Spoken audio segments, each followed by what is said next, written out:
নমস্কার, আজ আমি আপনাদের সাথে একটি নিরামিষ কেকের রেসিপি শেয়ার করছি, যেটা এগলেস এবং প্রত্যেকে খেতে পারবে।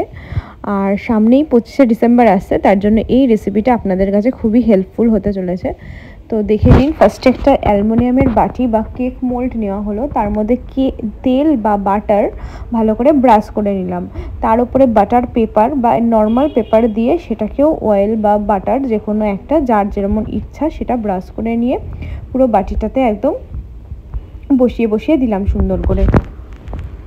এই রেসিপিটা ফলো করে একদম সেম পদ্ধতিতে সবাই একটু বানিয়ে দেখবেন বাড়িতে, যেমন ভালো এবং স্পঞ্জিভাবে কেকটা হয় এবং ভীষণ টেস্টি হয়। আর তারপর আমাকে কমেন্টে জানাবেন যে আপনাদের কেমন লাগলো ভিডিওটা। তারপর আমরা আরও একটা আলাদা পাত্র নিলাম, যেটার মধ্যে একটা ছাঁকনি নিয়ে নিলাম, 2 কাপ ময়দা নিলাম। ঠিক আছে, এবার এটা যে যেমন ইচ্ছা পরিমাণে করতে পারেন, 1 কাপও নিতে পারেন, 2 কাপও নিতে পারেন, তবে যেই কাপ বা বাটি দিয়ে সব কিছু নেওয়া হবে ওই একটা মেজারমেন্ট জিনিস দিয়ে সব কিছু নিতে হবে। ঠিক আছে, পাউডার জাতীয় যে ইনগ্রিডিয়েন্টসগুলো সেগুলো ছাঁকনি দিয়ে চেলে নিলে কেকটা ভীষণ ভালো হবে, একটাও লাম্পস থাকবে না। 1 কাপ গুঁড়ো চিনি দিতে হবে। আর ময়দার বদলে অনেকে সুজি দিয়েও করতে পারে, আমরাও মাঝে মাঝে করি, বাট আজকে ময়দা দিয়েই করছি। এবার সব কিছু খুব ভালোভাবে চেলে নিচ্ছি।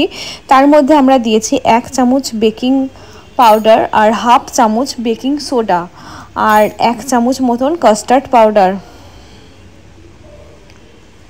আর ভ্যানিলা এসেন্স অল্প একটু।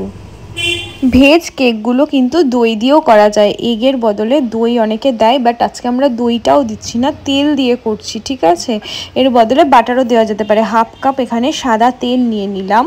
এবার ভালো করে সব কিছু মিক্সড করব। আর দুধটা 1 কাপ রেখেছি, বাট অল্প অল্প করে ঢেলে ঢেলে মিক্সড করতে থাকবো, এক হাত দিয়ে মিক্সড করব সমস্ত ইনগ্রিডিয়েন্টসগুলো। আর একদিক দিয়ে দুধটা ঢালবো। এবার যতটা পরিমাণে লাগে সেই বুঝে আমরা করব। ঠিক আছে, এরপর দেব কিছু ড্রাই ফ্রুটস, যেটা হচ্ছে পেস্তা, আমন্ড, কাজু, কিশমিশ সব মিক্সড করে এবার ভালো করে এটাকে ফেটাতে হবে। কিছুটা ড্রাই ফ্রুটস আমরা এখন দিয়ে দিচ্ছি, আর কিছুটা আমরা যখন কেকটা হাফ হয়ে যাবে বেকড তখন দেব। দই আর ডিম ছাড়াও যে এত স্পঞ্জি এবং ভালো টেস্টি কেক হয়, সেটা এইভাবে একবার না বানালে আপনারা একদমই বুঝবেন না। তো সুতরাং আমার রিকোয়েস্ট, সবাই বানিয়ে দেখবেন এবং খাবেন। ব্যাটারের কনসিস্টেন্সিটা ঠিক এরকম হবে, বেশি পাতলাও হবে না, বেশি ঘনও হবে না।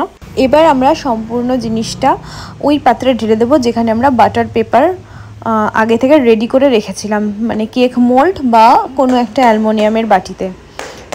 যে যতটা বেশি পরিমাণে করতে চাইবেন বাটিটা সেরকম সাইজ অনুযায়ী নিতে হবে। ভালো করে ঝাঁকিয়ে এরকম করে নিতে হবে যাতে আর কি একটু লাম্পস না থাকে।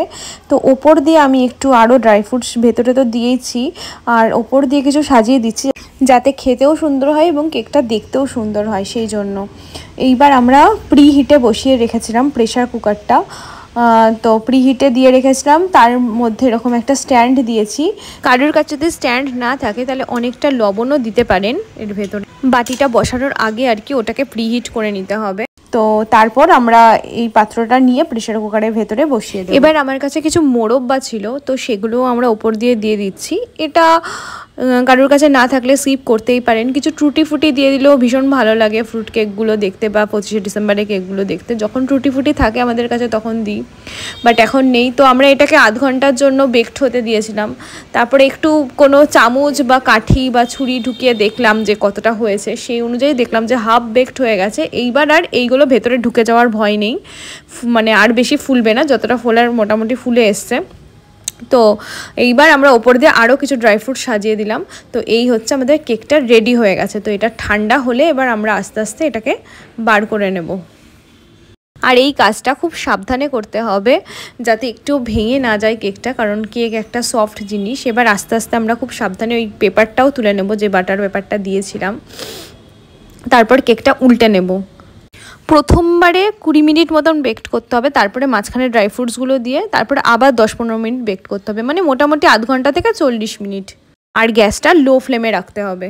আর যেটা প্রথম দিকে বলতে আমি ভুলে গেছি, এখন বলে দিচ্ছি, প্রেশার কুকারের কিন্তু সিটি আর গার্ডারটা খুলে নিতে হবে, না হলে কেক কখনোই হবে না।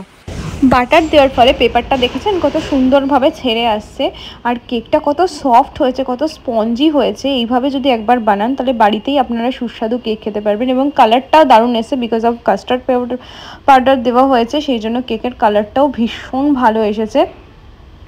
আর নিচের পোর্শনটা একটু বেশিক্ষণ হতে দিলে কালারটা এমনিতেই ভালো আসে। ভীষণ সফট হয়েছে। আমি কেটে এবং সামনে থেকে খুব ভালোভাবে এটাকে দেখিয়ে দেওয়ার চেষ্টা করছি। একটা খুব সুন্দর স্মেলও বেরাচ্ছে, মনে হচ্ছে যেন একদম বেকারি কেক। ভীষণ ভালো লাগছে, দেখতেও ভীষণ ভালো লাগছে এবং এটা খেতেও ভীষণ ভালো হয়েছে। এবার কেকটা কাট করা যাক। এবার আমি সাইড থেকে প্রেস করে দেখাচ্ছি যে কতটা স্পঞ্জি হয়েছে।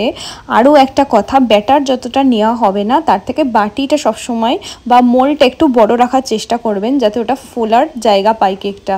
আর মাইক্রোওভেনেও করা যায়, বাট সবার কাছে তো থাকে না, সেই জন্য গ্যাসের চুলায় খুব সহজ পদ্ধতিতে একটা নিরামিষ কেকের রেসিপি আমি দিলাম।